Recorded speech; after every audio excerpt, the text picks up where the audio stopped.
my mentor told me that you're an architect, and he gave me an analogy on it. You use different tools for different products. A hammer to basically hit a nail in, a Mhm. wrench to basically do its job. Every single tool has its purpose, tape measurement, all of that.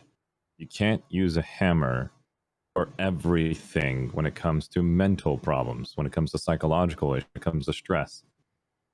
And so if you want to cut a string, you don't use a hammer and smack it until it breaks. Now you can, doesn't mean you can't. You can just do it for a long time and it'll slowly break, and you'll see the hammer was the solution.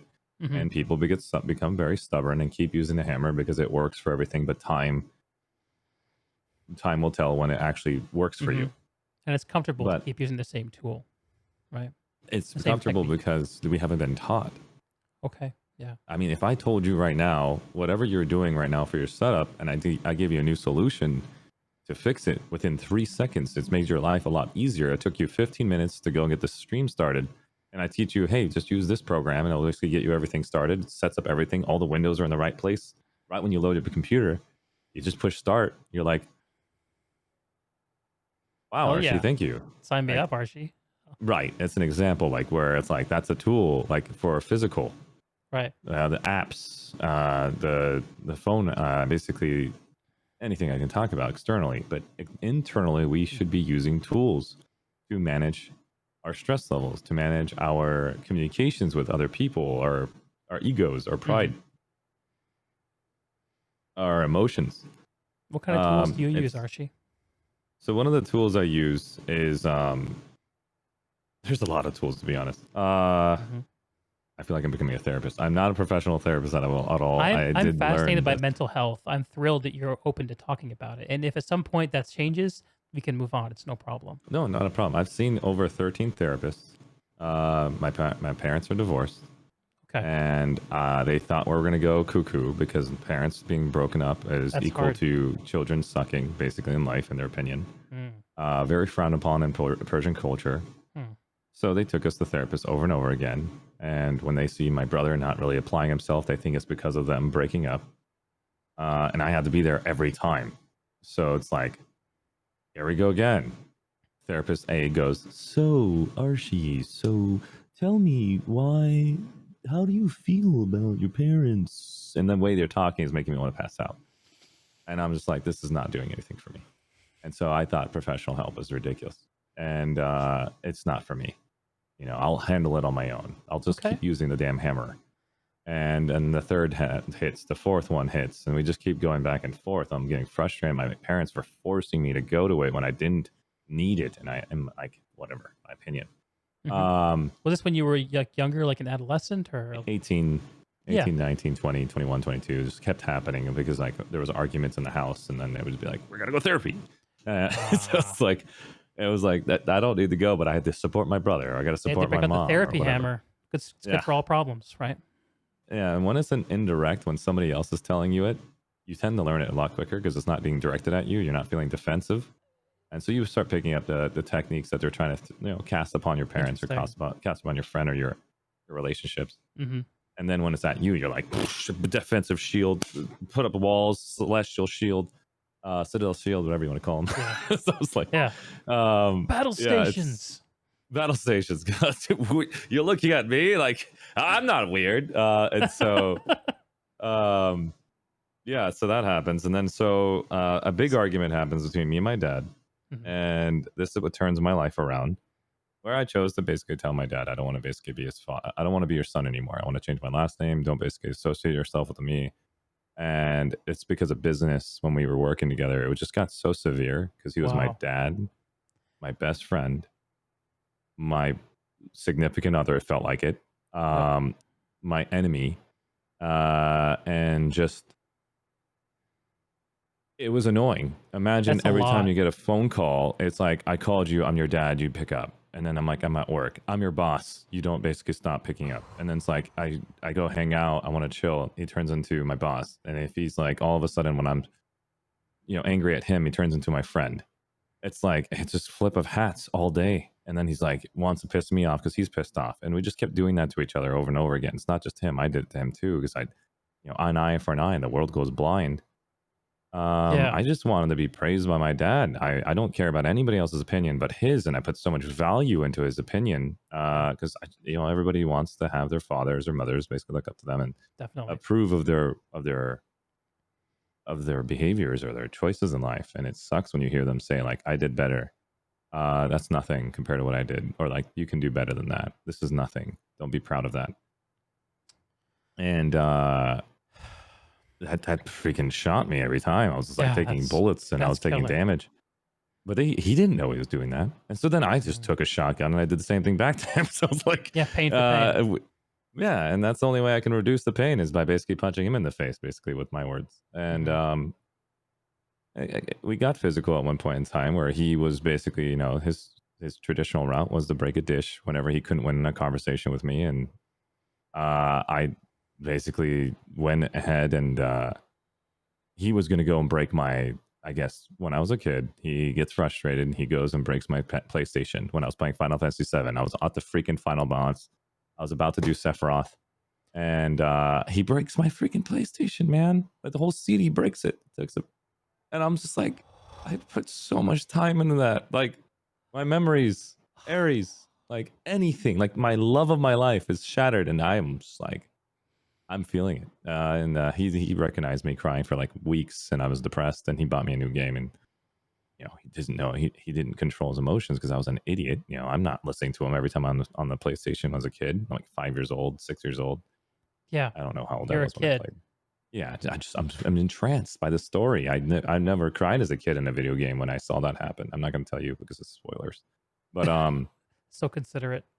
yeah. And so, a long story short, But yeah, you and your he dad did the just same behavior. I'm seeing the Mhm. pattern.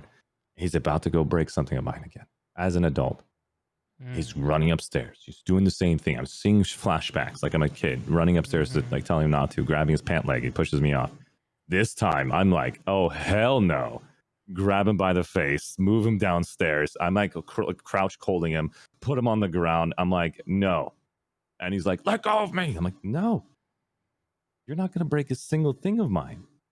You really need to understand here. Physicality is not going to get you anywhere anymore. Mm. And he wasn't physically abusive, never hit me every once, but I'm just like, he just wants to like, show Just couldn't proof like control he's got, himself. Yeah. yeah. And he couldn't control it. So I held him down. We laid down on the floor for like an hour. And finally he says, let me go. I'm like, no. And my brother's like having a heart attack. He's like, if you let go of him, man, he's going to be a raging bull. We're screwed. I'm like, no, I'm going to sleep with him tonight like this. So it's like, I held him for an hour and I let him go and said, hey, I love you, Dad, right? And he's like, no, you don't. I was like, why do you not think I love you? He says, like, you don't know what I've done for you. And I was like, I know everything you've done for me. You've done so much. I don't understand what I'm doing wrong. And he's like, you don't know me. I mean, like, you don't love me. You basically constantly cause me pain. And I told him, maybe it's best I'm not your son anymore. Maybe I should basically change my last name. And it seems like I never wanted to cause you pain. So I probably shouldn't be your father anymore. I mean, your son anymore. And I let go of him, and he looks at me, and I'm crying for him. And I said, I don't want to talk to you again until we actually seek professional help, because I don't want to basically have this anymore. And yeah, so I don't talk to him for 2 weeks, and he finds a professional. And I didn't make any irrational decisions to change my last name right away. Mhm. And we go see the therapist. Him and I look at each other cordially, because my dad wanted to see me cry probably. He wanted to see I cared, and I didn't want to cry because of my ego, my pride. Yeah, of course. Um, uh, I sit down and I'm thinking my dad needs help. I'm thinking that he's the problem. I'm hoping to God this therapist gets through to him. He needs it. This is your last chance, Dad. This guy is your only hope in life before I leave you forever. That's the mentality I had going into that conversation with the therapist. Little did I know I was the one that had the problem. I was the one at fault. I was like, what? And like, That was interesting when I had my therapist cuss me out. It's like, hey, you little. I was like, you just cussed at me? I was like, what? I've never had a therapist cuss at me in my entire life. And it That opened is my eyes. wild. I needed that. I needed a therapist to call me out. Okay. Kind of shock you a little bit. Are you kidding A me? lot I'm like bit. thinking it's another massive professional douche that is going to be thinking he knows it all, and he's going to be like this guy that is going to be this our savior. And so I never give any credit to these guys. I was a dick because I don't really seek what the hell can this guy do? I'm human. He's human. How come I can't figure it out? Right. Um, Yeah. no, little It's did I in my know. head. How would he Holy, know better than I do? yeah. Sure. And in our talks, he talked to my dad majority of the time, but I was listening majority of the time. At the very end of our conversation, I learned tools through the conversation. And then at the very end of the third, fourth, fifth meeting, he says, I think you're good now, Arshee. I was like, what do you mean? My dad didn't learn anything. I was like sitting there. What do you mean? He didn't learn a single thing. Every time we go back home, he does the same crap. He's like, no, this whole entire time I was directing it at you indirectly by letting you understand how to build these tools so you can handle individuals all around the world, how to handle your emotions, how to be able to speak to your dad and give him the confidence he needs to basically speak to you with respect. Your father is not going to be able to pick these pieces up. And the reason behind it is because he needs more time in the English language to be able to pick these pieces up. He's originally from another country, and it's going to be difficult for him. He's using tools that he knows back when he was a kid, and it's going to be tough for an adult to be able to pick up these tools as quick as you are.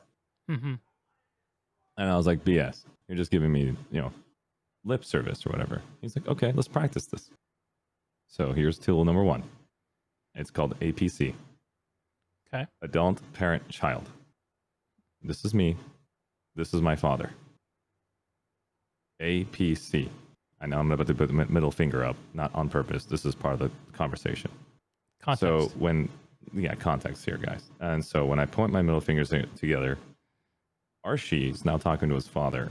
If Arshee says a trigger word that forces his father to basically get upset, trigger words are similar to, Deeg, I'm going to say a trigger word to you. Maybe I know it, maybe I don't. This podcast is boring. And immediately he's like, screw you. You know what I mean? Like, that's a trigger word that could happen, right?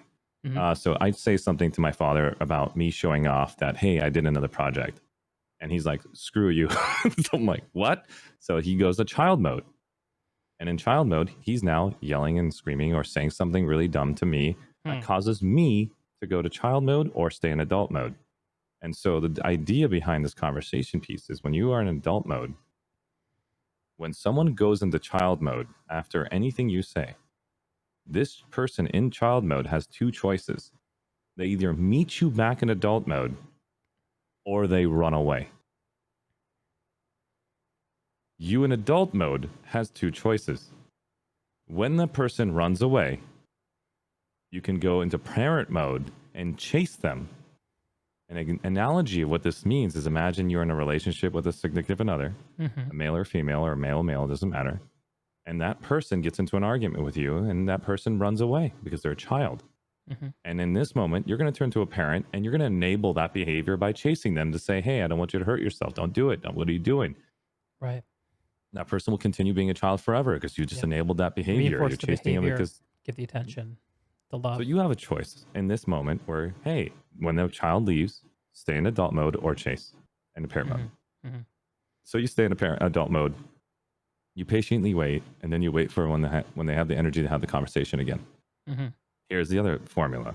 When they go into child mode, you have 2 choices in adult mode. Meet them in child mode and scream at them, or stay in adult mode until they meet you in adult mode. And that's the example. That's the one tool you have to understand in every conversation. When you start noticing somebody's yelling, getting flustered, and getting upset, maintaining adult mode is going to make them be able to meet you in adult mode. You go to child mode, the conversation's over. You're both basically split up. It's already done. It's finished. You're never going to get anything across. You're done. You lost. That's